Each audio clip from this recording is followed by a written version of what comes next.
I'm not used to doing those treadmill sessions. Seth O'Donnell, the Super Mullet, comes moving around his outside shoulder, but Seth O'Donnell is something you can't teach. Continues to move away from this field. We've seen in 2025. It's Seth O'Donnell. Super Seth is a super champion. Welcome to episode 1 of the session. My name is Sam Toll, and I'm going to be taking us through a series of interviews with some of Australia's best distance runners as we explore their training and mindset. Today's guest is Seth O'Donnell, the recent Australian 5,000 metre champion. We're going to be doing one of his lactate threshold sessions here on the treadmill and have a great insight into the way that Seth ticks and sort of his training and racing recently as well. I had a great time recording it with him, and I hope you enjoy the conversation too. I mean, first thing I want to ask you about, and I think it's like a pretty obvious place to start. Like with kind of the weekend after Australian champs, Yep. I want to talk to you about your 5K race. Yep. So, I mean, going into the race, I think those people who maybe have been into athletics over the past sort of couple of months, they knew what you were sort of about, and in fact, you were running really well. Yeah. But you look at a lot of the coverage and, I don't know, they didn't cover you too much, and then you're out there sitting back and then just absolutely exploded in that last lap. I mean, tell us how you felt the race sort of went, and yeah, kind of give us your race recap. Well, look, I think being a championship racer was always going to go out slow, but I was more than comfortable with that. I've done a lot of work over the summer to build on my speed, Yeah. as much as I have to build my fitness up. So I wasn't concerned which way the race was going to go, and I was really confident that I had a really quick last lap in me. Yeah, for sure. And so I think the main thing was I don't think any of my competitors had seen it before, so it was a bit of a card that I was really keen to play, and it worked out in my favour. Yeah, I mean, like, there's probably been a bit of a, not a consensus, but almost like a bit of a feeling that you're a bit of a one-trick pony at times, that it was, Seth runs by going straight to the front, grinding everyone down, and just no one goes with him. And yeah, you showed you've got way more up your sleeve than that. Yeah. I mean, let's talk about that speed, because obviously it was pretty lightning quick. What have you been doing to sort of build that? Lots of fast-paced reps with plenty of rest in training. Like if you want to train speed, you've got to run fast, and you can't run fast if you don't give yourself enough rest. Yeah. So a lot of my sessions have been built around that. Like Yeah, cool. 400 metre repeats with 2 minutes rest, or 600 metre repeats with 3 minutes rest. Lots of different things like that. Yeah, sick. And then I've done a lot of work on the curved treadmill to work on my mechanics. Oh, yeah? Not quite there yet, but they've improved significantly since I've, started to work on that. So I mean, that's a good thing, right? Like, if you're running as fast as you are at the moment, we've still got a little bit of mechanical improvement to go on. I'm sure, like, you're still 23. You got loads of time too. so It's pretty exciting. That speed as well that you mentioned, like, I think we've seen glimpses of it, and none really rings a bell to me more than that 1500 down at Doncaster. in the dark. So, talk us through that, like, that race as well. Particularly the last 500. I'm so interested to hear what you did when the lights went out. But yeah, talk us through that as well. Well, as I said, I've worked a lot on my speed, and I was confident I was going to run a quick time, and didn't want to let the field sort of dictate the race there, so I was happy to go to the front. And then, I think it was 500 to go, and it goes pitch black, and I thought it was very funny. It almost spurred me on. The problem is, though, I got terrible vision. So I got around 400 to go, and we're going around the curve. I couldn't see anything. Yeah. But it was unreal. It was almost as if it was pre-planned.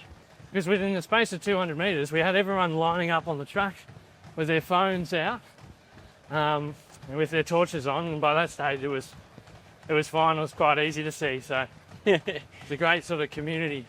Oh, it was so cool. Like, and I think for anyone who hasn't watched the race, like, the Victorian Mileage Club race at Doncaster from March this year, it's an awesome race to watch Seth run. But, like, for context, just the floodlights went out with 500 to go, pitch black, And yeah, as you said, like all those runners came from all corners of the track, put out their phones, put the torch on, and shone a bit of light through the mullet as it flew around the track. There you go. There's obviously so much more to you than just your running as well. Like, and I think that, like, you know, you're a physio as well, and there's this aspect to your training that I think is really interesting. And we're going to go into it a little bit today when we're running, but trying to be a bit more scientific about what you're doing and like really looking for those areas for improvement. Can you talk about how your, like, I guess your career and your mentality has sort of influenced your running? Well, look, as a physio, you've got to be on top of the research when it comes to providing really good quality care. I think there's less of that research when it comes to running. But I honestly think most of my training has come from experimenting. Yeah. I've been in and out of a few different groups, and a lot of the training principles have been very similar. And you just get a lot of lulls. You improve for a little bit, and then a lot of stagnation. And I'd sort of had enough of that, and I think the hardest part was just sort of stepping back and deciding to have a crack on my own for a little bit. And I've just experimented with a few different things. Some things have worked, some things haven't. And I think that's sort of formed the basis of the foundation of my training that set me up to go really well in the summer. So Yeah, cool. not necessarily super research based in the sense that I wouldn't have super high quality evidence to back up what I'm doing, but there's a few different theories out there, and I just tested a few and I found something that's worked for me. Yeah, I guess that's where I mean, like, maybe that more the mentality is really interesting. Yeah. Because, yeah, you mentioned this, like you said, there's not a lot of necessarily like high quality research into the training, but you've looked around, you've seen what other people have done, you've said, I'm going to experiment on myself. Yeah. So what has worked, and is there something that you tried that really didn't work? Look, I think one of the things that worked as well is just the constant grind of hard sessions throughout the week. Yeah. And so, like, I'm not training any harder than what I used to. If anything, the effort's probably come down a bit, but what that's allowed me to do is when I do train hard, I can train really hard. And for the majority of the week, I'm pulling up really well. Yeah, cool. And just building a lot of volume when it comes to aerobic style training. I think that's been really important. We're talking jogging there, or like more of this Talking threshold like work? thresholds. Yeah. And also, you know, paces that are slower than threshold. Yeah. So I've sort of built a foundation of training that's focused a lot on, you know, the lower end of the spectrum. Yeah. And then the very high end of the spectrum. Because I feel like a lot of the training I've done in the past, I've been stuck in the middle. I'm not used to doing these treadmill sessions. Yeah, go ahead. Yeah, a bit stuck in the middle with some of the training you've been doing. And Yeah. So I'm just trying to optimize my physiology from, you know, the more slower stuff as well as the higher end stuff as well. And honestly, you can't do that if you're rocking up to training fatigued. So yeah, I feel like I've been a lot smarter with the way I've approached my training, but overall, I'm still working hard. yeah. But I'm not working any harder than what I used to be working. Interesting. So, I mean, like, I'm going to press you on this a little bit, but like, what does a training week look like for Seth normally? Well, you know, it depends what type of period I'm in. Like, if I'm in more of a base building period, then I'll probably only do maybe one track session a week.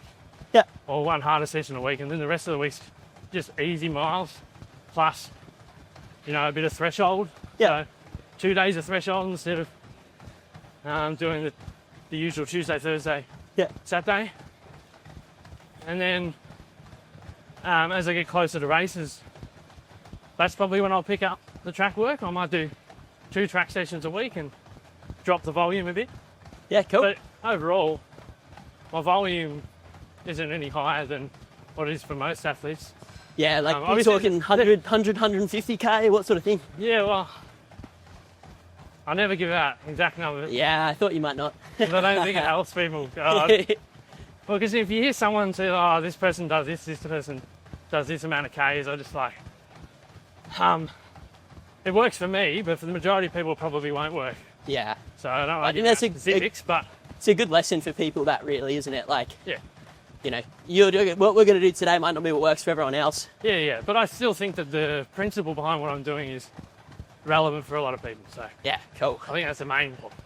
Yeah, well, I think we've hit about 10 minutes of our warm-up now. That's it. Let's get into our session, I reckon, hey? Let's do it. You got to change your shoes? I do. Alphas. You betcha. Very cool. And what do we got here? Like, These are called X. they're a Chinese brand, like They're a Lean In. Chinese brand, yeah. They reached out to you from overseas? No, I just, it was through One Running, my apparel sponsor. Yeah. They had a few of these, so they sent them out. And they're a different type of shoe. They feel different. Yeah. They may be a little bit heavier. Mm. They're responsive. They're competitive with like what you're wearing. Yeah. But the main thing is that this is going to last a long time. Yeah. Which, when you're pounding a lot of Ks, is probably almost Yeah. the biggest thing, hey? Oh, yeah. Are we jumping straight into things? Yeah, why not? Let's do it.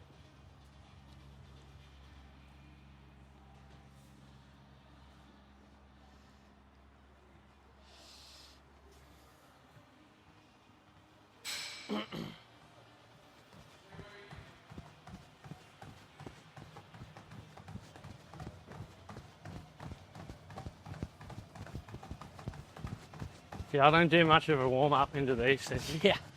Oh, we'll see how I go. Yeah, I mean, ideally it shouldn't feel too hard, so I don't feel like there's a need for too much of a warm-up. But having said that,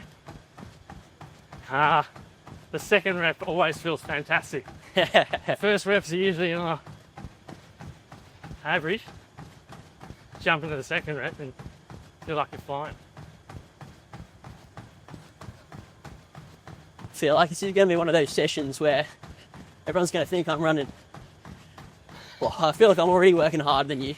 And I just look across the screen and he's running 12 seconds a K faster than I am, and I feel like I'm going too hard. It's all relative, you know. Do you listen to music much when you run, or Podcast when I jog. podcasts? Like, I don't know, I'm not like a big music listener when I'm out running at all, really. Yeah, fair enough. I mean, I know you've got a soft spot for some. Well, I mean, you're in a rock band yourself, Yeah. Adhesion. Do you reckon that's bad? I listen to my own music when I run. Nah, not at all. Hear your own going in the background. So that's pretty fun. Like, literally the beat of your own drum. That's it.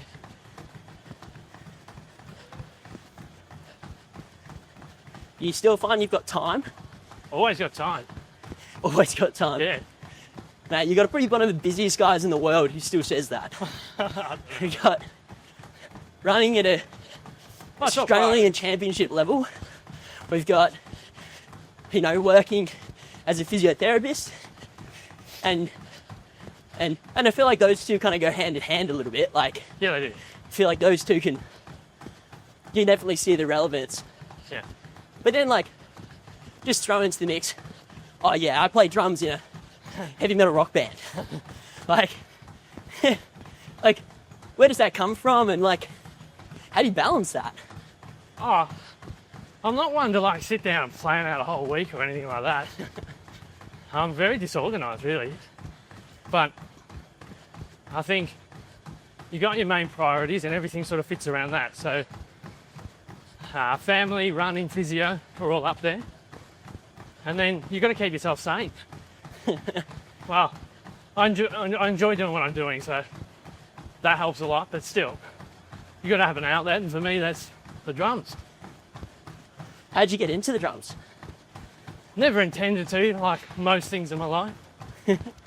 I just fell in love with Led Zeppelin, and I had to know how the drummer achieve that sound. I just fell in love with the sound, the energy and the passion that he put into it. Yep. And so, essentially just taught myself. Oh, that's sick. So you taught yourself the drums that you play? Yeah, just listen to it and YouTube and yeah, That's sick. love it. And then like like what you were wearing for Nationals, Yeah, that was a Van Helsing shirt, right? Is that right? Or Van Van Halen. Van Halen, sorry. yes, yeah. Not Van Helsing. Yeah, tell me about like, did you get that specially made, or was that just like something that linked up between you and One Running?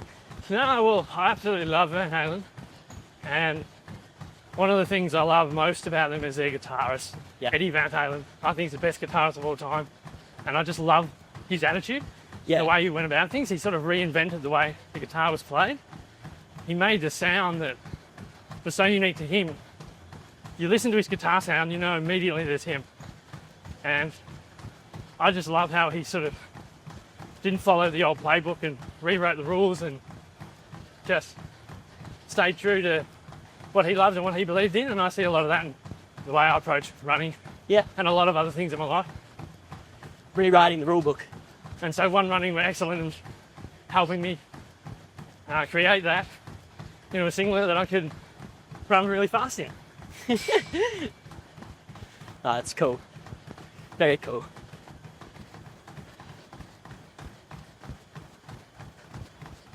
I'm still gutted that I'm running at 3:17s. You're running 3:02s. I'm definitely working harder. One thing I didn't even think about this. I understand why you maybe got the mullet now. My hair is lying in front of me right now. The other hair's behind me, it's fine. Need a headband. Yeah, yours is flying behind. Yeah, Business at the front, party at the back. that's it. You know, it's never coming off. So I don't know why people ask. I do see you tie it back when you're out at like working in the clinic as well. Don't ask me about that. Hey? Keep the boss happy. Have you found the transition into physio work? Yeah, I love it. And it's the thing I most love about it is, helping people. Yeah. I think the running sort of plays into that a little bit, which is really cool. As in, like, I see a lot of runners, and I feel like I can make a real difference there.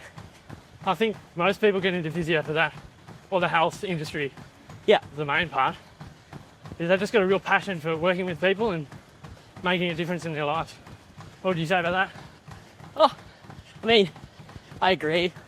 As a physio as well, I think it's really cool to see people achieve their goals, and Yeah, to help them achieve that's always pretty fun. yeah, Quite rewarding. that's it. Challenging at times, but I mean, that's the same with any career, I think. I imagine you've been pretty busy this week. A few people booking in to see the national champ. Guaranteed, half an hour appointment? One-on-one time? Yeah, a couple of people have. I hear there was a bit of commentary about it, making sure you book in to see me, so shout out to Mitch for helping me out with that. That was good. Yeah, I feel like people are, maybe they're not even injured, just be like, oh, Just come I want a and say half hour with Seth O'Donnell. Yeah.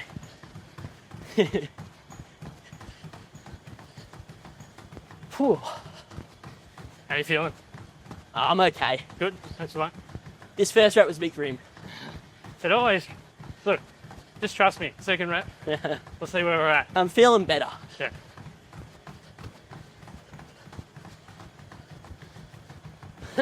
The other thing I think I like about the treadmill, like I've been trying to work on my form a little bit, a couple of different cues and things like that. There's Yeah. no distractions. So Oh, I want some distractions right now. you just focus on doing what you want to do. And you probably can't see it, but there's a footy oval behind us. I'd love for someone just to start training. Just something to keep my mind off what we're doing right now. Yeah. You think that's the treadmill's help with your sort of like mental integrity then? Oh, that's a good question. I don't know. I mean, it's one of the purest forms of running. There's nothing else to entertain you, but you putting one foot in front of the other. So you really have to love it, I reckon. So you do a tough session on a treadmill, or if you can get through running on the treadmill all right, then pretty easy when you're running laps for someone to chase. That's fair. Or in the case of most of your races this year, people chasing you. Well, I don't know. There we go. Any more racing? Like, track season's obviously kind of finished now. Yes. What's the refocus? Oh, well, look, I think I still haven't got a set plan yet. I'm just going to chat with my team about that and see what the next few months look like. But I'm open to opportunity. So obviously we've got the cross-country season, but also racing overseas might be a possibility as well. Yeah. So that's the way to see it. That's exciting, because I'd love to see you racing fast Europeans. You're one of 20 guys who can all run 13:10 or faster. Yeah. Whew. That's that one done for me. Oh. So I'll leave it going. Yeah. And then I check in every 30 seconds just to go up and down so it doesn't stop. Yeah. And yeah, just walk around. Oh. Don't fall off. There we go. Mate, that's an art. Yes, that's it. Not gonna lie, I'm not sure this is making me want to join you on many treadmill runs. Nearly fallen off. Hair in my Don't you face. reckon once you get going, your second round feels better when you started the first? Yeah. Even though you've done 10 Yeah, it minutes does worth of feel a work? lot better. Apart from the nearly falling. That's a skill.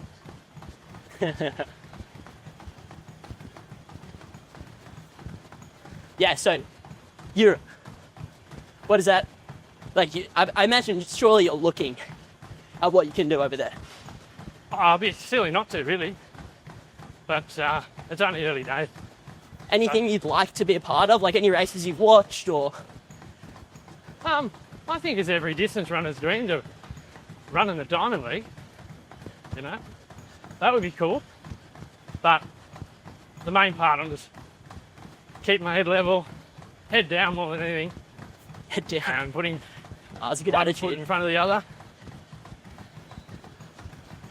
Oh, it'd be so cool to see you running like Monaco Diamond League. I don't know. Who'll be over the front? Kip Lima off the front. Mullet just behind him. Until then, we're just staying in Australia then. Yeah, that's it. You eyeing off Getting fitter. round one of cross-country season. Head out to Hanging Rock. Yeah, we'll see how we go. Different this year, isn't it? Yeah, I'm a Where's bit it? sad to see the old Yeah. round one Giles Park relays off the calendar. Yeah, it's real. And like your men's own team as well, like you guys are getting stronger and stronger each year. Yeah, yeah. It's always a nice place to start with your teammates. Yep, that's it. Do you like train with your, obviously you've got Sammy, I don't know if anyone else has seen him, he's around the side here as well. Yep. Sammy's one of your men's own teammates. That's it.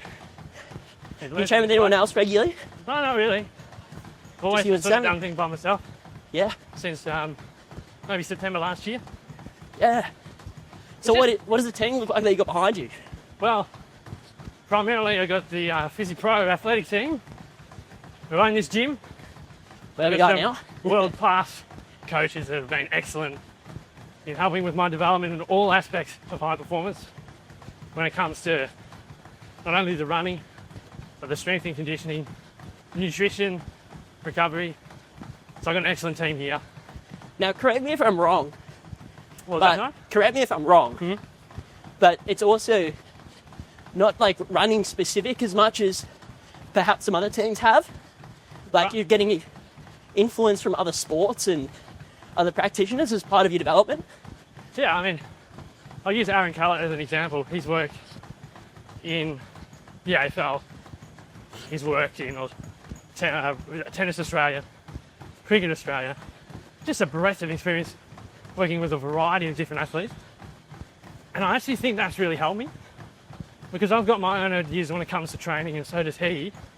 And I don't feel like we're weighed back by some of the traditional approaches to distance running training. It's helped me sort of train and eventually run somewhat unchanged, but it's starting to work for him. Yeah. It's definitely different. And can you, like, as someone who's done a bit of both, can you, like, are there specifics to those differences that you could highlight? I think the main things come around the speed work. So a lot of my track work, there's been a lot more rest Yeah.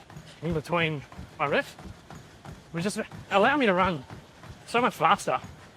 And it's really allowed me to improve my technique as well. And the main thing is, you know, we've built a race profile that has me, well, I see it as really competitive over a range of different distances.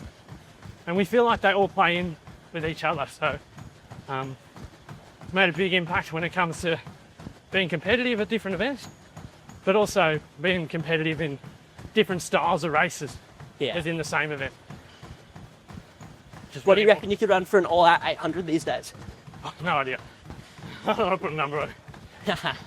I've never done an 8 in my life. So You'll probably find like 800 of that. 1500 is probably a PB, I imagine. yeah, there's better.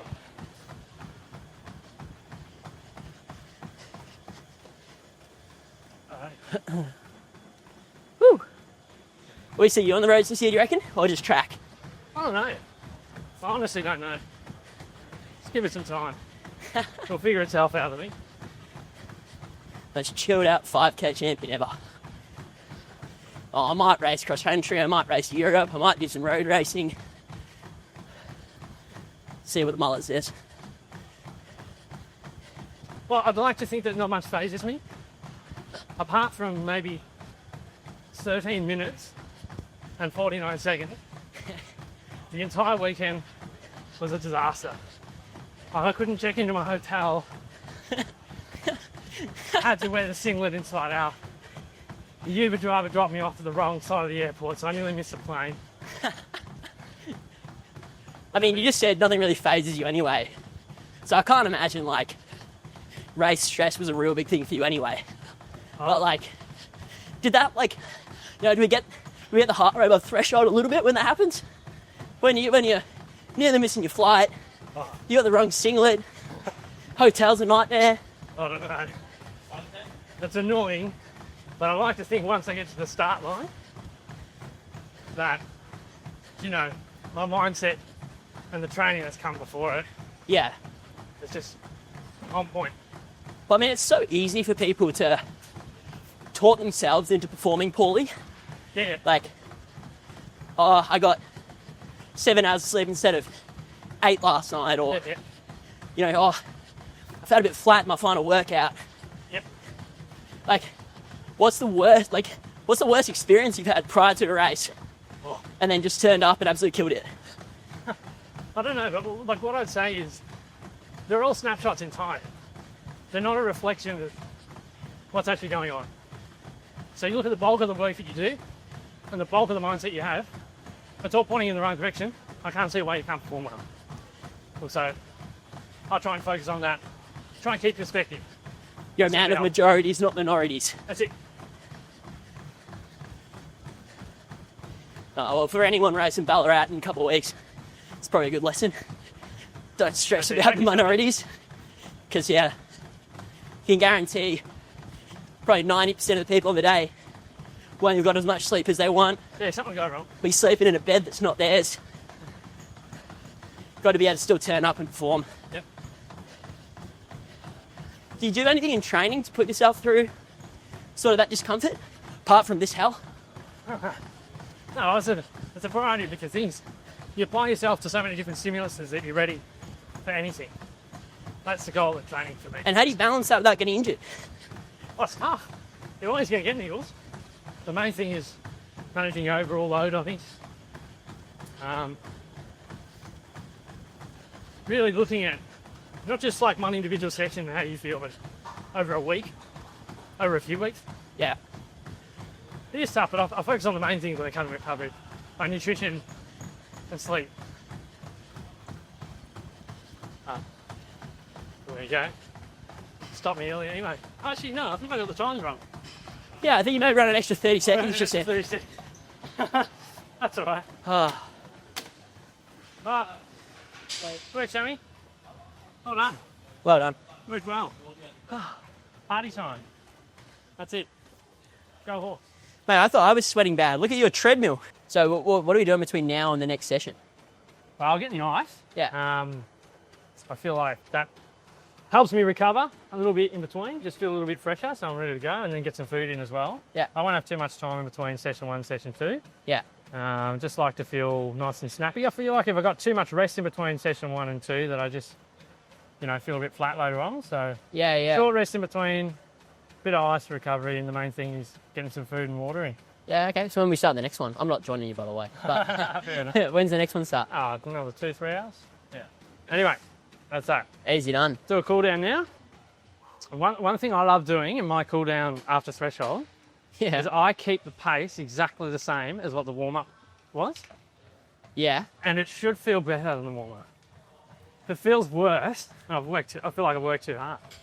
It's like an indication of whether you push it too hard or not at the threshold, isn't it? Yeah. Like I've done some 800 meter specific sessions where I'll do 4x400 with 5 minutes rest or something like that. Yeah. And you get to the end of that session and you're seeing stars. Wait, you're doing this on the treadie? Your cool down is 6-minute Ks because you just absolutely cooked. Wait, you do 400s on the treadie? Oh, thank God. Do that one outside. That would be insane to me. But anyway, how's the body feel? All right? Yeah, I'm feeling okay. Like you said, I actually feel better running on this than I did in the warm-up. So Good. There we go. That's what we want. hopefully I did the session right. I feel like I just run like such an uncoordinated person on the treadmill. That is part of it. It is a skill. You have to get used to it. Do you feel like when you get off the treadmill, you feel a little bit off center? When I first started on it, I'll get off and then I'll feel a little bit dizzy for a bit. It just feels weird. Yeah. Hard to describe. The more you get used to it, the more.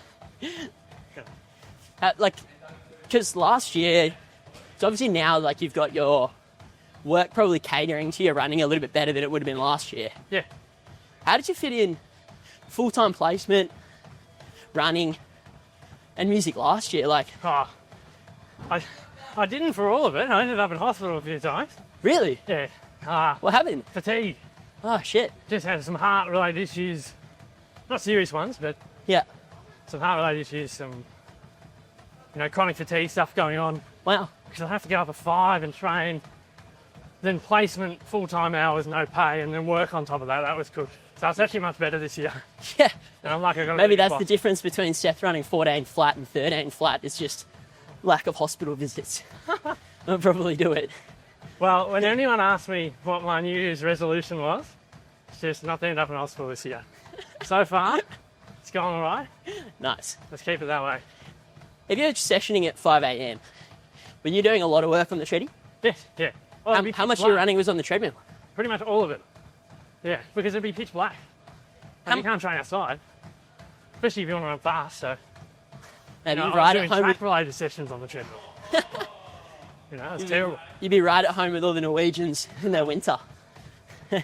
Treadmill threshold, jog threshold, all on the treadie. So, you were rocking up what, 100, well, I know you don't do specifics on your High kilometres, miles. but Racking up high miles. racking up high miles on the treadmill. You would have been one of your best friends. Left a little imprint of your footprint on the treadmill. Yeah, that's it. And that never got you sick of it? Still No. enjoy it? No. Oh, there's a bigger purpose to what I'm doing.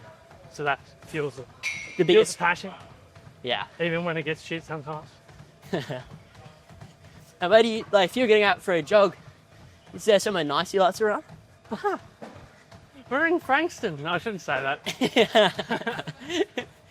Seaford, technically. Yeah. There's some dodgy places around here, so not really, no. No? I don't run for the scenery, sorry. Oh, I love it. You ran for the pain. No. I like to think I'm somewhere in the middle of the spectrum. I'm not one to complain about how hard running is and how bad it is, but at the same time, I'm not at the other end of the spectrum where I go, I love it. Because I'll be lying if I said I love pain and all that sort of stuff. It makes you feel good though, right? Surely that's Not got to when be you're part of done, it. We're all masochists to some extent. We Makes you feel good when you're done, yeah, exactly. not when you're doing it. The more pain you sort of go through, the better the hit afterwards. Well, I don't know. Part of that's the case, but for me, a lot of that isn't. I don't want to feel like that after a session today. Yeah, true, fair enough. Now, I wanted to ask about this as well, because Here we go. I think it's hilarious. Here we go. But the first time I ever saw you running would have been for Bundura cross country, maybe 7 or 8 years ago. When I was in high school? Yeah, for sure. Yeah. And you see this kid running like an animal, just kind of like around these corners, thrashing about. You look down, and he's well ahead of a lot of the field at the time. Race has just started. We're about probably a kilometre in. And there's this kid at the front, flying mullet. You look down, he's got a pair of leather footy boots on. And it's just like, and I've heard you speak about it before, and you said, oh yeah, they had better grip than my runners. But, like, oh, I mean, in a certain kind of way. But, like, obviously you're a massive footy fan growing up as well. You played footy for a long time. You still are a massive footy fan. Yeah. Like, how did you even get into running? I never intended to get into it. My dream was to play for the Hawks. I played about 150 games down at Dingley, played in the Premiership, which was really cool. And then, you know, end of 2019, the footy season stopped, the training stopped. I had nothing to do. So I went and just did a bit of running for a bit. Fell into a couple of races, did all right. COVID hit, couldn't go back to playing footy. And so I just focused on running and sort of went from strength to strength. And then I realised that I enjoyed the culture and the community and, you know, everything about running more than what I did at the footy club. So just never went back. Oh, that's awesome. So do you reckon we would never have seen you as an Australian 5K champ Perhaps if COVID never if there had been no global pandemic? Perhaps. That's incredible. You still get down and watch the Hawks a fair bit, I imagine? Oh, I love them. Yeah, that's it. And to be honest, like, that ruined my weekend. I was more disappointed about the Hawks getting belted than having a good run, so it was shattering. Who are you playing this week? We got the Cats on Monday. At home or away? The G, and I always love playing the Cats because I hate them. So it's always a good game. You going to go down? I'll be there. Yeah, for sure. Get some running in beforehand. Oh, that's awesome. I remember the first time I saw you. Actually. Oh, really? It was at, I can't remember what it's called now. We only ever did it once in the last 5 years. One of the cross-country events down Whoop Whoop. What is that? Down at Warragul, Lardner Park? Lardner Park. I reckon that's probably the only and last time I will ever beat you in a race. You beat me by that much. I was chasing you all the way and I was spewing. Keeping in mind, at that point, I think I'm 23 and you're 18 as well. Well, I'm happy to take that little win. One of my best races ever, actually, that one. There you go. The closest I think I've been was maybe a bit of that Cruden Farm race a couple of years ago. Yeah. I think I finished about 10, 15 metres behind you. Yes, I don't know that you'd had a great day that day, Didn't though. have a great day that day, that's all right. It's awesome. Even just like, I think one of the best things about it, you know, is just like the air of sort of humility you have. Like, you still turn up to these races, like, you've just won an Australian championship. And, like, no one would know it. Have you told anyone that hasn't asked? Oh, no. No one would know a thing about you. So, like, No. I think as part of why we want to do what we're doing here is to share people like your stories. Because, like, you're an insane runner, but you're also such an interesting person. No, And, like, yeah, it's something that people need to know about. And, like, you mentioned earlier, just before we got going, like, you're the only person not interviewed at the Australian 5K Championships. Sorry, the Australian Championships, I should say. Winner of a track event that wasn't interviewed. And, like, I don't know who was doing that interview, but they've missed out. Because, I don't know what you would have said with the amount of lactate that was probably going through your head at the time, but I can guarantee it would have been interesting. No, I appreciate that. Thanks, sir. I've known you for a long time. You're a great fella, so I know you mean it when you say something like that, so I appreciate it. Easy. Getting close. Around 30 seconds. No, 30 seconds. Wrap up. I can get off this damn treadmill. I haven't sold it very well, have I? But as someone who probably does run for the Serenity a little bit more, Yeah. I think my treadmill sessions will be few and far between. No, that's all right. But to Well- be fair, that will be the most even threshold I've probably ever done. Yeah, there you go. So there's something good to it. Well, if you're ever down this way, hit me up. You Do betcha. another thresh together.